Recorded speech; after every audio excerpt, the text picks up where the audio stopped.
Bonjour, je vais vous présenter les opérations à réaliser pour le paiement des bourses dans Opal. Au préalable, vous avez déjà réalisé vos droits constatés dans GFE, vos titres de recettes, vos demandes de paiement des aides de la collectivité ont été pris en charge par l'agent comptable. Les bourses sont intégrées directement dans le module comptabilité. Après votre dernière reconstatation, vous êtes prêt à payer les bourses aux familles. Je vais d'abord sélectionner mes pièces GFE.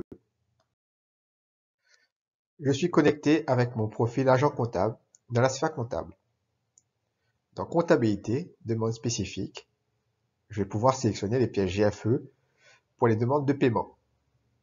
Je clique sur le bouton. Une série de traitements est lancée. Je vais contrôler dans Séjobu si les traitements sont terminés.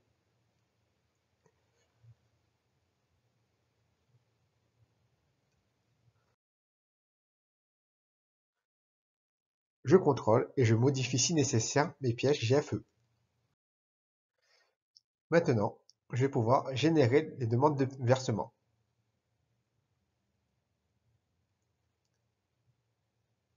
Voici le tableau qui apparaît. Je peux agrandir la fenêtre. Je vais sélectionner l'ensemble du tableau pour que toutes les lignes apparaissent.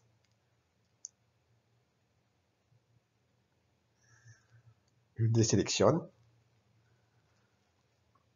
Donc je vois mes différentes lignes. Là, ici, les noms des élèves. Ici, le montant au crédit. Et le solde au crédit. Il peut être différent du montant au crédit s'il y a eu une imputation sur la DP. Comme ici. Si je vais dans les transactions liées, je peux voir les pièces associées. Ici, mon titre de recette et ma bourse. Donc, il me reste un reliquat de 103,41 € à reverser à la famille. Je peux voir qu'il y a autant de lignes que d'éléments financiers. Je peux constater les différents mouvements entre le 411-200 et 443-110. Je peux constater le cumul que je peux comparer avec l'état des bourses de la DSDEN 84. Je vais faire un contrôle important, vérifier que la domiciliation est présente. Si je n'ai pas de domiciliation, c'est-à-dire le fameux petit 0,1 dans cette colonne, mon paiement va être en échec.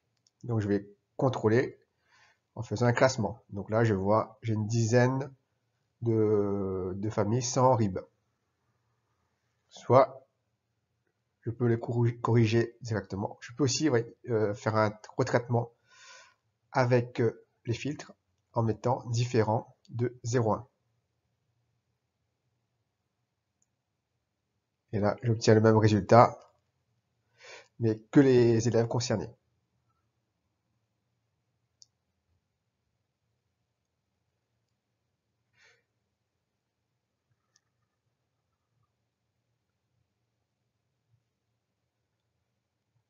Je peux, si besoin, corriger dans YGPUE en mettant en mode formulaire le problème de domiciliation. Je vais chercher ma domiciliation si elle existe dans Opal. Sinon, il faudra que je fasse le processus d'ajout. Je peux aussi modifier le mode de paiement si j'ai des paiements à la caisse, soit en espèces, soit en chèque.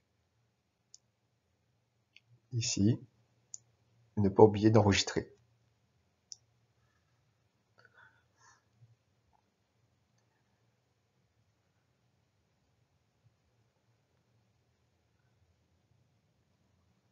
Si je veux sortir ces élèves de ma liste de demandes de versement, je les sélectionne et je vais faire supprimer. Ils ne seront supprimés que dans cette liste d'affichage, pas définitivement. Donc vous avez vu, mon nombre d'élèves a baissé. Je vais maintenant générer mes demandes de versement pour payer les familles. Maintenant, je vais procéder au règlement des bourses. Voilà, j'ai déjà procédé à la génération des demandes de versement. Maintenant, je vais dans la console règlement, règlement BP. Dans virement CEPA, je prends la partie élève, sélection des pièces échues. Ça va me générer des traitements. Comme vous le savez, j'aime bien contrôler que mes traitements soient bien passés.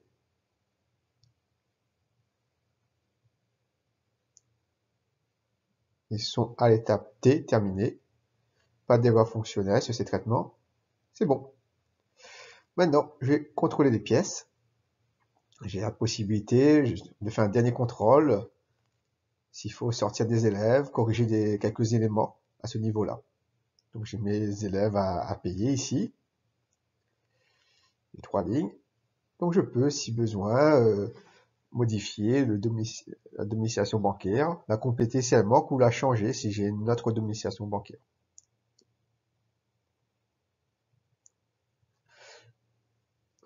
Je peux supprimer un élève pour cette campagne de règlement. Donc j'aurai 2 élèves à régler. Maintenant, je vais exécuter mon règlement. Voilà, généré. Et je rentre mon mot de passe pour déclencher le paiement.